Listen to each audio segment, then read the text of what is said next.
আপনি জানেন মাত্র 150 গ্রামের একটা কিডনি দিয়ে লক্ষ লক্ষ লিটার রক্ত যিনি পরিশোধন করিয়ে দিচ্ছেন তিনি হলেন আল্লাহ। আপনি আল্লাহকে চিনতে হলে আপনাকে চট্টগ্রাম মেডিকেল কলেজের আইসিইউতে যেতে হবে।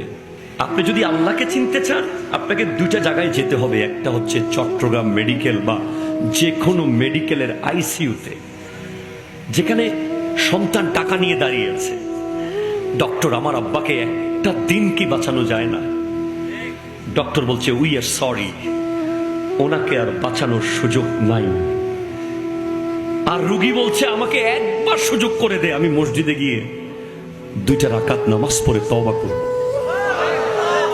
তখন আপনি বুঝবেন আল্লাহর দয়া কি। আপনি আল্লাহর দয়া তখন বুঝবেন যখন আপনি দেখবেন 2টা কিডনি নাই মেডিকেলে, সপ্তাহে 2 বার ডায়ালাইসিস করাতে হয়, সমস্ত রক্ত ফেলে দিতে হয়, তখন আপনি বুঝবেন আল্লাহর দয়া কি।